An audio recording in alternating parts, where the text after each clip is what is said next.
Merci. La parole est à Madame Marie-Georges Buffet.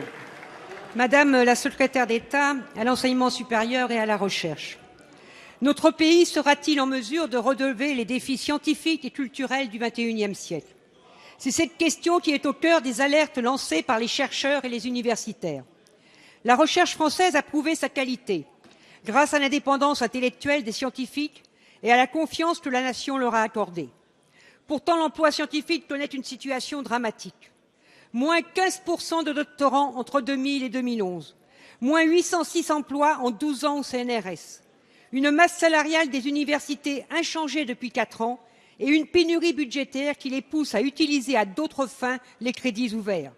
Ainsi, 2080 postes autorisés n'ont pas été pourvus entre 2011 et 2013.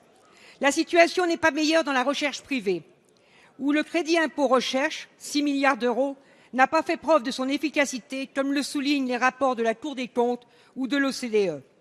Les regroupements à marche forcée que vous avez initiés poussent à une concurrence malsaine, alors que la recherche existe de la coopération.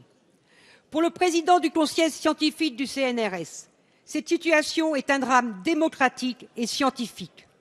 Pour en sortir, plusieurs actions sont en cours. Un test du conseil scientifique du CNRS, celui de la coordination des responsables du Comité national de la recherche scientifique. Et une pétition circule qui a déjà recueilli près de 20 000 signatures. Enfin, vendredi, demain, les manifestants de Science en marche, avec l'ensemble des syndicats, arriveront de toute la France à Paris.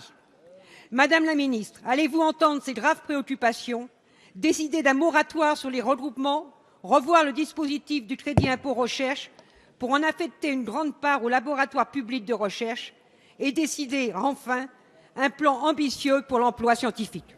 Merci Madame. La parole est à Madame Geneviève Fioraso, secrétaire d'État chargée de l'enseignement supérieur et de la recherche.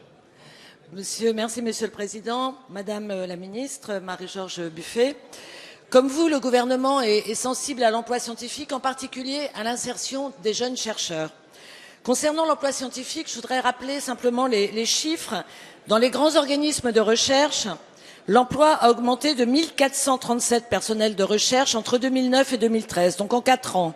À l'université, l'augmentation réelle, vérifiée, a été encore plus importante avec la création de 5402 postes entre 2003 et 2013.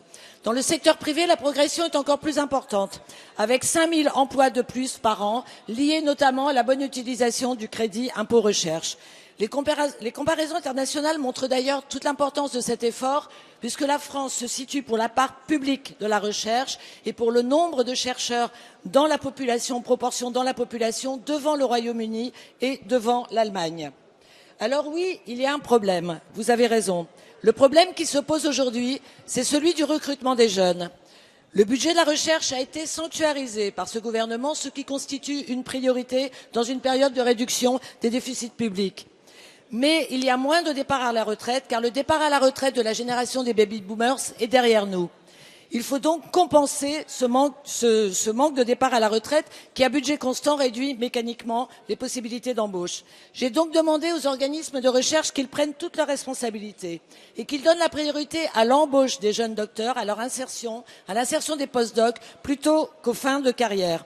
Je me suis engagée à ce que chaque départ à la retraite soit compensé au 1 pour 1, qu'il s'agisse d'un chercheur, qu'il s'agisse d'un technicien, d'un ingénieur ou d'un administratif, ce qui n'avait jamais été fait. Enfin, je veux rendre hommage, en conclusion, à la qualité de la recherche française. Avec Serge Haroche, Halil Moulay-Benabid, Arturo Avila, Patrick Modiano et Jean Tirole, la France a reçu en 2 ans 5 grands prix internationaux pour une économie de la connaissance que tout